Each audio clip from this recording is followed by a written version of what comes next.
आपण पाहताय न्यूज 18 लोकमत आणि सुरुवातीला बातमी औरंगाबादच्या नामांतराची।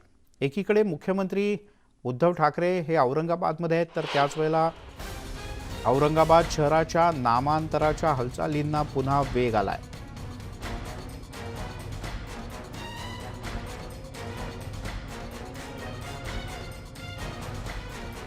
शासनाने काढलेल्या एका जीआरवर म्हणजे अध्यादेशावर औरंगाबाद शहराचा संभाजीनगर असा उल्लेख करण्यात आलाय। नुकताच एक जीआर समोर आलाय, ज्यात निमंत्रितांच्या नावासमोर उल्लेख करताना शहराचा उल्लेख संभाजीनगर असा करण्यात आलाय।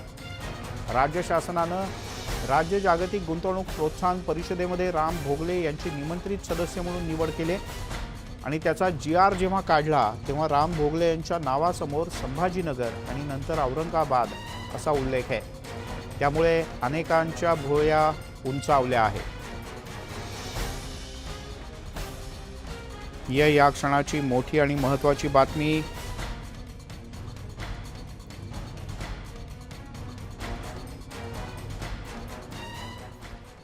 तिकडे निवडणुका जवळ आल्या की यांचा संभाजीनगरचा धंदा सुरू होतो। हिम्मत असेल तर उघडपणे औरंगाबादचं संभाजीनगर करून दाखवा असं आव्हान एमआयएमचे नेते आणि खासदार इम्तियाज जलील यांनी दिलंय। जीआरमध्ये ज्या अधिकाऱ्यानं खोडसाळपणा केला त्याला निलंबित केलं पाहिजे असं इम्तियाज जलील म्हणाले। निवडणूक आली की त्यांचे धंदे सुरू करतात ते आणि त्यांना असं वाटतं की म्हणजे आपण लोकांना मूर्ख बनवू शकतो। इतक्या वर्षापासून तेच धंदे हे करत आहे। मला फक्त हे सांगायचे आहे की कोण ते सेक्रेटरी आहे, जे जॉईंट सेक्रेटरी आहे किंवा कोणत्या मंत्रालयातून हे आलेला आहे, त्यांनी आम्हाला स्पष्टपणे एक जबाबदारीच्या पोस्टवर तुम्ही तिथे बसलेले आहे आणि करायचं आहे, तुमच्या हिंमत असेल तर करा ना। स्पष्टपणे का करून दाखवत नाही तुम्ही? लोकांना तुम्ही विश्वासात घेतलं होतं ना, लोकांना स्पष्ट शब्द दिले होते, पण ते करायचं नाही, लपून छुपून असं धंदे करायचे आणि निवडणूक आली म्हणजे हे मुद्दा काढायचाच असतं, कारण त्यांच्याकडे काही नाही। औरंगाबादला संभाजीनगर करू म्हणणाऱ्यांना आता निजामशाहीचीच पालखी वाहण्यात जास्त आनंद मिळतोय अशी टीका केली भाजपचे आमदार गोपीचंद पडळकर यांनी। औरंगाबादला संभाजीनगर करतो म्हणणाऱ्यांनी निजामशाहीची पालखी उचलण्यामध्ये वाहण्यातच जास्त त्यांना आनंद मिळत आहे असंच मला दिसतंय।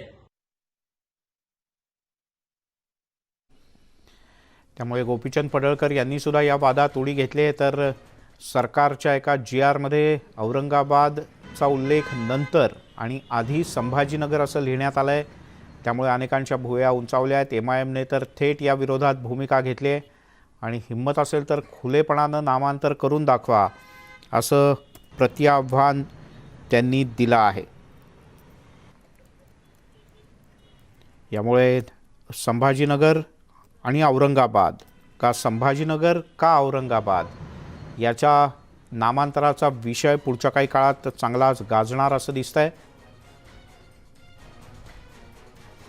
सरकारच्या या जीआर नंतर उद्योग विषयातली एक सल्लागार समिती सरकारनं नेमली आणि त्यामध्ये उद्योजक राम भोगले यांच्या नावाचा समावेश आहे आणि त्याच्या पुढे लिहिताना संभाजीनगर असा उल्लेख करण्यात आलाय आणि यावरूनच आता औरंगाबाद शहराच्या नामांतराच्या हालचाली सुरू झाली आहेत अशा प्रकारची चर्चा शहरात रंगू लागली आहे।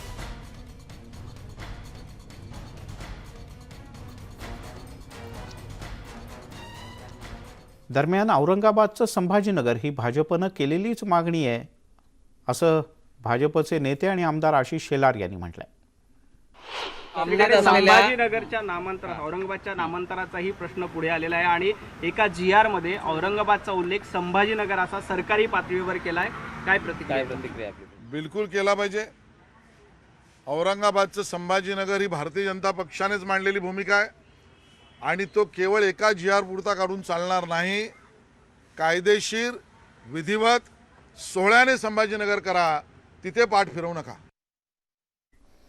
आणि आपण अधिक माहिती घेऊयात। सिद्धार्थ गोदाम आपले प्रतिनिधी औरंगाबादहून आपल्यासोबत जोडले गेलेत। सिद्धार्थ, जीआरमध्ये केवळ उल्लेख आहे, जीआरमध्ये थेट नामांतराची गोष्ट नाही आहे। जीआरमध्ये एवढंच लिहिलं आहे की राम भोगले कुठे राहतात, तर बाबा संभाजीनगर आणि पुढे औरंगाबाद।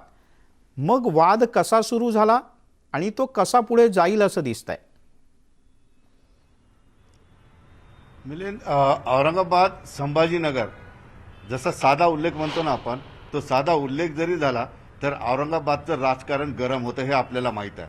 आता जे का GR मध्ये संभाजीनगर आणि त्याच्यानंतर औरंगाबाद वापरलं त्याच्याहूनही आता वाद सुरू केलेला आहे. याच्यामध्ये इम्तियाज जलील असतील, शिवसेना असेल, भाजप असेल, मोजून सगळे पक्ष उतरणार आहेत. कारण या सर्व पक्षांना संभाजीनगर की औरंगाबाद हा मुद्दा करायचाच आहे निवडणुकीमध्ये. हा गेल्या अनेक वर्षांपासून निवडणुका यामध्ये जिंकल्या गेल्या, हारल्या गेल्या. आता यावेळेसही निवडणुका महानगरपालिकेच्या येऊ घातल्यात. हा मुद्दा येणार नाही असं नव्हतं, हा मुद्दा येणार, 100% येणार हे माहीत होतं. मात्र अशा पद्धतीनं मुद्दा येईल की एक GR वरच संभाजीनगर काढलेला आहे. त्यामुळे थोडंसं आश्चर्य वाटलेलं आहे. माझ्यासोबत याच विषयी बोलण्यासाठी अंबादास दानवे आमदार शिवसेनेचे आहेत. दादा, इम्तियाज जलील म्हणतात हे काही खोटं नाही, निवडणूक आली कीच हा मुद्दा येतो, आणि का असं होतं की या मुद्द्याला धरूनच निवडणुका होणार? एकतर निवडणुका आल्यावरच असं होतं हे म्हणणं चुकीचं आहे. कारण संभाजीनगर आम्ही 9 मे 1988 पासून म्हणतो. शिवसेना प्रमुख मान्य बाळासाहेब ठाकरे यांनी या संभाजीनगराच्या सांस्कृतिक मंडळाच्या लाखोंच्या सभेमध्ये या शहराचं नाव औरंगाबाद मिटवून संभाजीनगर ठेवलेलं आहे. आणि त्या दिवशीपासून या शहरातल्या जनतेनं, या जिल्ह्यातल्या जनतेनं संभाजीनगर नाव मनोमनी स्वीकारलेलं आहे. त्यामुळे निवडणुका आल्यावर संभाजीनगर येतं हे म्हणणं अतिशय चूक आहे. संभाजीनगर शिवसेनेची अस्मिता आहे. संभाजीनगर नाव झालं पाहिजे यासाठी शिवसेनेनं सातत्यानं लढा दिलेला आहे. होईल, सरकार करेल त्यावेळेस होईल, परंतु आज जनतेच्या मनामध्ये संभाजीनगर पूर्णपणे ठसलेलं आहे, रुजलेलं आहे. इम्तियाज जलील यांनी थेट आव्हानच केलं ना, संभाजीनगर करायचं तर खुलेआम करा, कायदेशीर करा आणि हिंमत दाखवा. मग होत का नाही? आपण हिमतीचा उल्लेख करता तर सरकारच्या GR मध्ये संभाजीनगर आलं म्हणजे ही हिमतीचाच एक प्रकार आहे. आणि निश्चित मान्य मुख्यमंत्र्यांनी सांगितलेलं आहे मागेच की औरंगजेब काय यांचा कोणी इम्तियाज जलीलचा किंवा ओवेसींचा कोणी लागतो का? हा माझा इम्तियाज जलीलला आणि ओवेसींना प्रश्न आहे. ज्या औरंगजेबाने इकडचे मंदिर पाडले, ज्या औरंगजेबानं छत्रपती शिवरायाला, संभाजी महाराजांना वेगवेगळ्या पद्धतीनं संभाजी महाराजांना हालहाल करून मारलेलं आहे, मग तो औरंगजेब इम्तियाज जलीलला मला वाटतं प्रिय असेल. आणि म्हणून जर अशा पद्धतीनं सरकार असेल, कोणी पदाधिकारी असेल, कोणी मंत्री असेल, कोणी अधिकारी असेल, कोणी आमच्यासारखे शिवसैनिक असेल, संभाजीनगर म्हणतात तर याला इम्तियाज जलीलला काय वावडं होण्याचं काही कारण नाही आहे. औरंगजेबावरचं हे प्रेम इम्तियाज जलीलचं, वाटतं औरंगजेब कोण होता?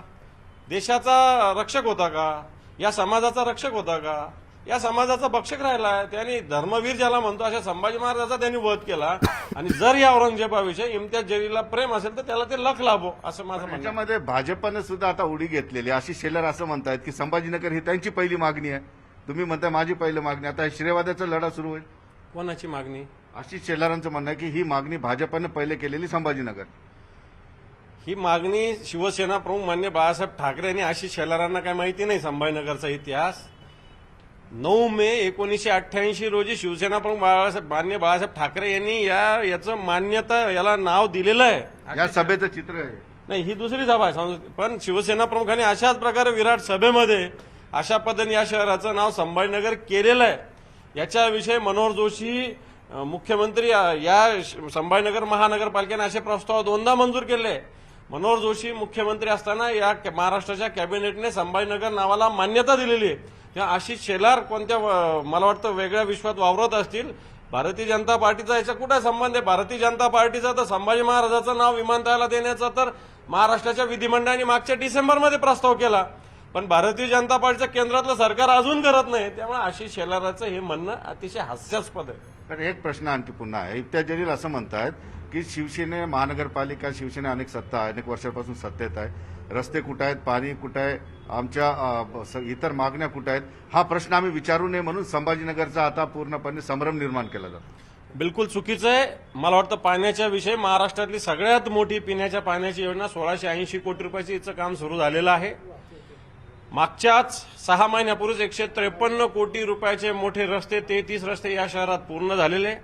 त्याच्या आधी सुद्धा 100 कोटीचे रस्ते झाले. आणि आता नव्यानं मान्य मुख्यमंत्री उद्धवजी ठाकरे साहेब यांनी 317 कोटी रुपयाचा DPR तयार करायला सांगितलेला आहे. या सुद्धा कामाला लवकरात सुरुवात होणार आहे.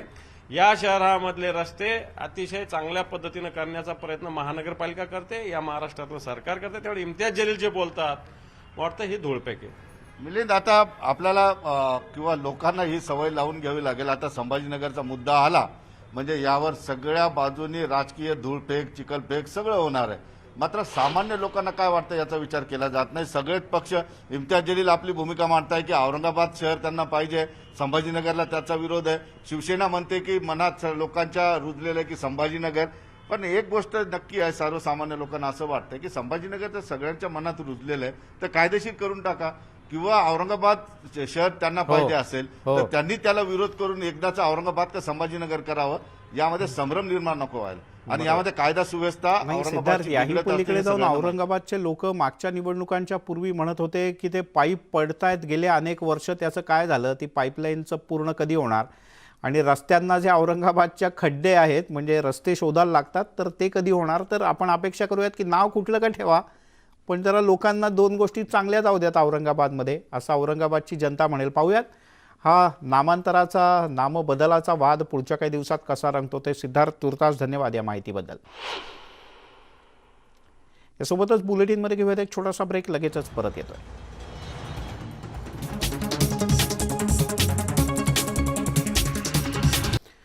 ब्रेकनंतर आपल्या सगळ्यांचं पुन्हा एकदा स्वागत. एका दिवसात यशाच्या शिखराला गवसणी घालताच येत नाही, पण प्रामाणिकता आणि चिकाटी असेल तर एक दिवस यश नक्कीच मिळतं. देशामध्ये दूध क्षेत्रात क्रांती आणणाऱ्या अमूलचा प्रवास गुजरातच्या फक्त 2 गावातून सुरू झाला, पण हाच अमूल ब्रँड आता 75 वर्षांचा झाला आहे. भारतीय स्वातंत्र्याच्या अमृत महोत्सवाच्या सोबतच अमूलचा सुद्धा अमृत महोत्सव खरं तर आनंदोत्सव साजरा होतोय.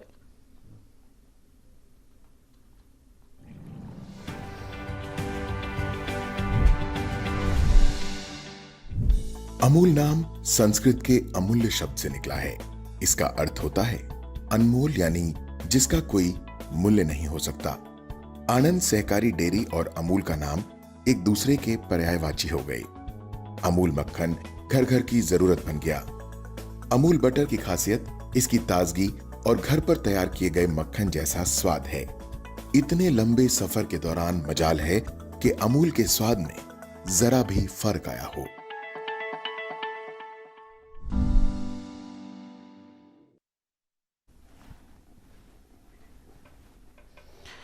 इकडे अमृतसर राज्यातल्या रोरावाला खुर्द हे भारत पाकिस्तान बॉर्डरवर असलेलं गाव. या गावामध्ये कोरोना लसीकरणाच्या बद्दल आणि कोरोनाच्या संदर्भात सुद्धा अनेक प्रकारचे गैरसमज होते.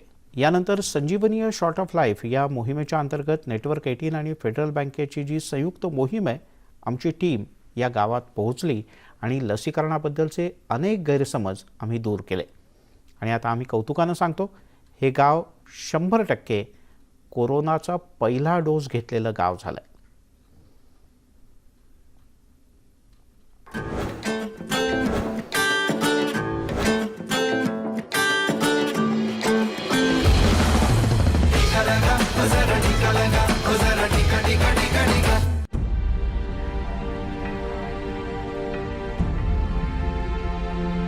We're working in the belt, which is right along the India-Pakistan border. Currently, we are in the village Rodawala Khurd, which is right on the zero line. As you can see, it just meters away. We are working and focusing on this area majorly because of lack of economic opportunities. Pakistan की सीमा से 1 kilometre से भी कम दूरी पर बसा रोरावाला खुर्द एक ऐसा गांव है जहां कुछ महीने पहले तक कोई भी टीका नहीं लगवाना चाहता था. माहौल गर्म था, लोग डरते थे बहुत ज़्यादा. अगर कोई मास्क लगाकर मतलब जैसे गुरुद्वारे जाता था तब भी लोग मजाक बनाते थे कि इसको ज़्यादा मतलब डर चढ़ा है इस बीमारी का.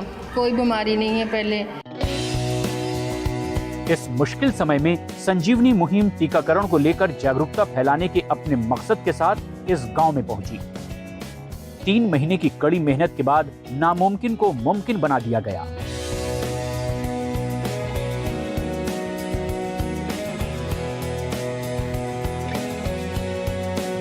अब हम बहुत अच्छा महसूस कर रहे हैं. अब हमें यकीन हो, कोई भी डर नहीं है कि इंजेक्शन लगवाने से कोई भी बीमारी नहीं बढ़ सकती कोरोना की.